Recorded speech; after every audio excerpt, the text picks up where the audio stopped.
Hey guys, I just wanted to reach out to you and let you know that Surewinder is still selling amazing products. Some of you guys have been dragging your feet for whatever reason. If your shoulder hurts, do not waste time. Pull the trigger. I just bought 4 or 5 of them, and we had 2 guys out. You know how much it cost me to pay for 2 guys being out with bad shoulders? We just pulled the trigger and we said, listen, everybody's going to have one on a truck. It's mandatory. You got to use it. Don't hesitate. Don't wait till your guys go down. It's going to cost you more. Buy a Surewinder. What's up, everybody? Ryan here, Torsion Talk Podcast.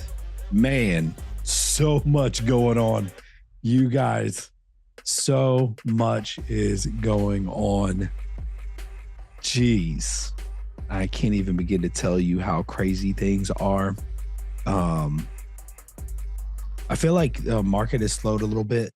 At least for us over at Aaron, it's a little bit slower than I usually like. But we had a massive amount of people take their vacations over the last few weeks. So one of the challenges that we have is a bunch of people taking vacation at the same time. I got in a conversation about it with someone, and they said, well, let them roll the vacation over and then everybody won't feel the need to take it to the end of the year. So definitely looking into that, because holy cow, that was brutal. Couple little house cleaning things before we jump in. By the way, today we're going over some prompts for AI. And if you're like an expert at AI, this is not for you. I'm doing a high level entry prompt podcast today. We can dive into like deep stuff later, but right now this is just going to be entry level for the masses, and then we can go a little bit further later. House cleaning. So Summit sold out, but I got hit up a couple times because after I sent out the social media post about it as being sold out, I had a couple people hit me up and was like, man, I was going to sign up. So I regret not signing up, blah, blah, blah. So we called the hotel, talked to the planner, and we're able to fit 3 more people. Now, we shot those links to everybody, and one of those people signed up, and now we have 2. So we got 2 spots left. And if you are interested in going, this is going to be an amazing event. This is going to be the last event. So we are no longer doing this event anymore. The big shebang. This one's going to be it. It's a $250,000 event. We're going all out. It's a beautiful resort, golf resort in Puerto Rico, gated, beach, pool, cabanas, spa, high-end resort. I mean, it's absolutely gorgeous. Everything's included, breakfast, lunch, hotel. Like you're set up nicely. We're bringing in lots of great content. So if you want in, there's only 2 more seats left. If you have questions, feel free to hit me up. I'll jump on a call with you for 10 or 15 minutes. We'll discuss it. If it's not for you, it's perfectly fine. One of the things that I am going to be doing in place of that is we're going to be doing a lot.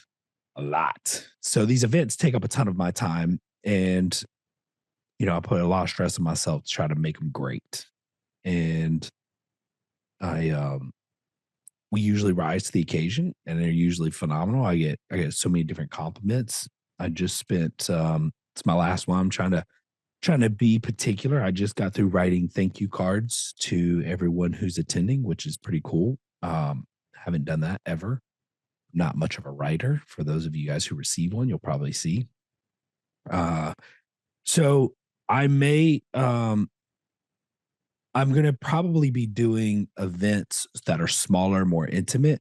We're going to be looking at some different things. So be on the lookout for information on what we're shifting to so that you can participate. I'm looking at doing small intensives, which I think this is like such a cool idea. You guys tell me what you think, but we get like 3 dealers, right? Maybe it's husband, wife, whatever. I don't care. We rent a big Airbnb where everybody's got their own bedroom. And we wake up in the morning. From the time we wake up to the time we go to bed, we are working on strategy. We're building things out. We're helping you create your systems, your processes, set your goals, your projections, everything. So um, that is something that I'm really looking forward to because I love to get in the nitty gritty and then help people overcome certain challenges. So I am struggling with my voice last few days, which is why podcast is probably running a little bit late. But those events are going to be super cool. I think you'll appreciate them. And we got some other things we're going to be announcing soon. So be on the lookout, as well as sales training. We're bringing sales training back. We do have some people who are interested in doing the sales training. So we're going to bring that back. All right, on to the goods. Let's do this. We've been on the topic of AI and how AI is affecting us in business, how it's evolving. So I thought it would be good because a lot of people don't know how to interact with AI. This is beginner level stuff. We're going to go through 10 steps on prompts for AI. So AI needs us to give it guidance so it knows what to give us back. So help me help you. That is what you're doing. You are helping AI help you. Now it has the information, but right now, for the most part, it cannot read our minds and tell us exactly what we want. It's coming. It is coming, but let's start with how to get the most out of AI and get what you're looking for. Step number 1, we're going to be clear and specific. Clear and specific. Avoid vague instruction. Specify exactly what you need. So I'm going to give you an example. We're going to go into like, I use ChatGPT. I use a bunch of different platforms, right? But we're just going to talk about ChatGPT today. So instead of being like vague, like write about garage doors, right? You could ask, write a 200-word blog on the benefits of insulated garage doors in cold climates. That will give you a really good, like way more accurate blog than write about garage doors. There's more that you could add in there, but we're going to get to some of that. All right. Next, number 2, provide context. So include background details to guide the AI. I feel like this is one of the most important aspects of this whole thing, in my opinion. So I'm going to give you an example and we'll kind of chat about it. I run a plumbing business serving older homes. How can I help? How can AI help me market services like repiping and leak detection? So it's a very specific question, right? With some background details. I love that. My AI has done a pretty good job, even though I've got multiple businesses and I use ChatGPT for all of that. I always want to be very specific about from what context am I asking, right? So am I asking from the context of an owner of a garage door company or the owner of a marketing agency or the owner of GDU or the owner of Phantom Screens? Like all that has to be taken into context. Number 3, use step-by-step instructions. So we're going to guide the AI with structured steps. I'll give you an example. Write a social media post about spring HVAC tune-up special. Number 2, include a call to action. And 3, use a friendly tone. I have found that when you break down these into like bullet points, you're way more successful and a better outcome than writing everything in like a paragraph, right?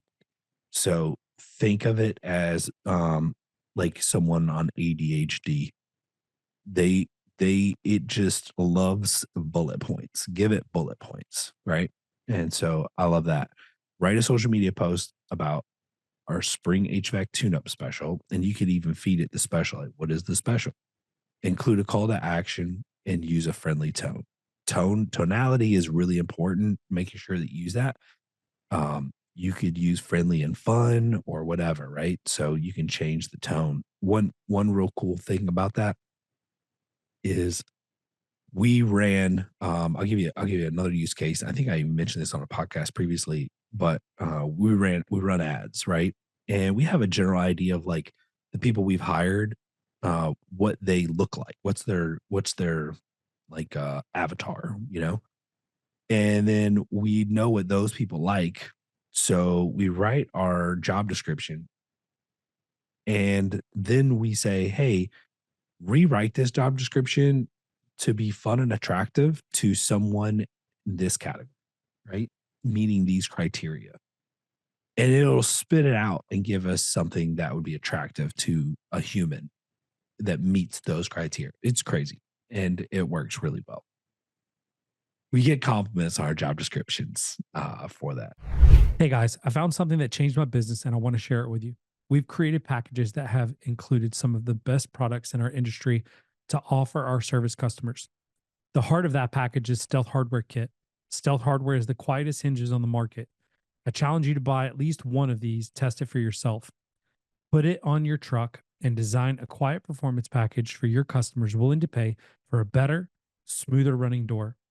Buy your Stealth Hardware Kit at Service Spring, do a search for quiet hinge, and then buy that. You can buy a double or single door, 7 or 8 foot tall, and promise you, it'll change your service forever.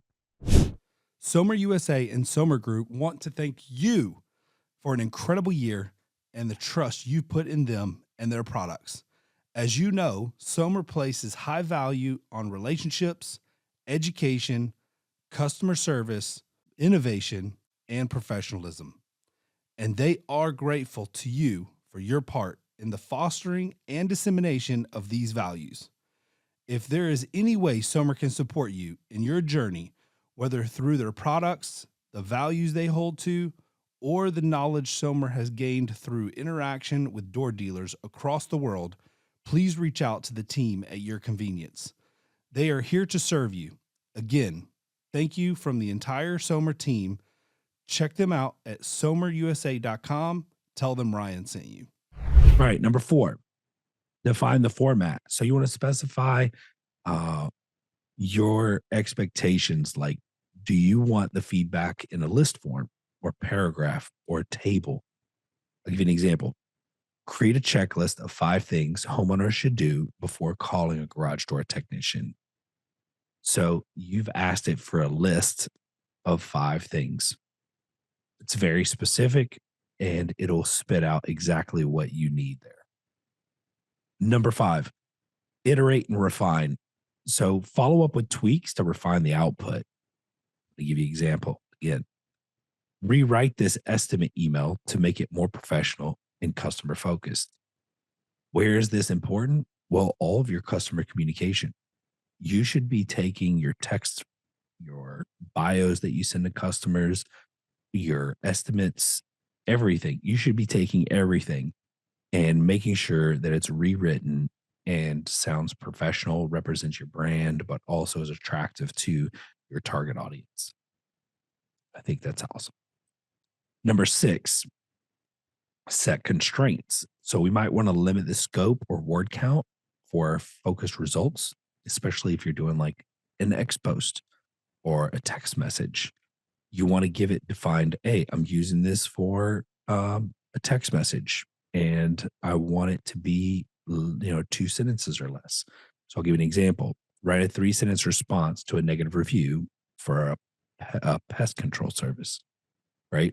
So that is kind of broad. I probably wouldn't do it that way. But what I would do in response, taking some of the other things in consideration, that was just giving an example of word count. But if we were to say, write a 3-sentence response to this negative review on this link for my pest control service, be professional, be friendly, and offer solutions. Boom, it'll spit it up. So that's great. And a lot of times, like, this is a reason why I use this example is because as humans, we're emotional, especially when we get a bad review, right? We work so hard to create a great reputation and do a good job. But then someone comes along and leaves a bad review over maybe a misunderstanding or whatever. And so we find ourselves frustrated, angry, and then we get the alert on our phone and we open it up and we type this nasty message like, I'll get them, or, they don't know what they're talking about. But you got to remember, like, you're not even writing that review response technically to them. I mean, you kind of are, but they made the conversation public first. So now you're responding in a way that everyone's going to judge. So using AI to respond to reviews for business owners is great. Number 7, ask for examples. Request examples to clarify complex concepts. So for an example of ask for examples, provide examples of successful email campaigns for roof repair services. See what I did? This is great because it's going to search and provide best practices for an email campaign. And we gave it pretty much everything we needed with one line prompt to give us something, right? It's probably not going to be the best version of what it could be, but with this example, provide examples of successful email campaigns for roof repair services. We could ask specifically, provide 5 examples of successful email campaigns for roof repair services. Then we can read them, take out chunks of each one and combine it and make one great, right? So lots of things that you can do there. Leverage personas. This is number 8. So we're going to leverage personas. Ask the AI to adopt a specific persona. This is fun because you can play a lot of different things with this. But for example, respond as a customer support rep for a lawn care company, explaining why aeration is important. So, like, for instance, right now I'm building an AI agent, right? And I want it to be a customer service representative for air and overhead doors. And I'm kind of giving it like our core values and things that I feel like, hey, it needs to stay around this. These are the goals. And so, but I'm telling it, I'm building the persona by giving it our, hey, here's who we are. We want you to act within these guidelines of, our core values. I want you to be the customer service representative for air and overhead doors and act this way. So those are great. Leverage personas. You can even like have something written. It's like in the voice per se of Elon Musk or Donald Trump, which is pretty cool and fun to play with because I've done that. Number 9, encourage creativity. Prompt AI to think outside the box. Example, suggest unique ways to use AI to automate reminders for annual maintenance plans. This is great, right? Something that we probably already have if you have Service Titan or whatever, but these are great ways to even set reminders for yourself. So anyway, number 9 was encourage creativity. Number 10, test and experiment.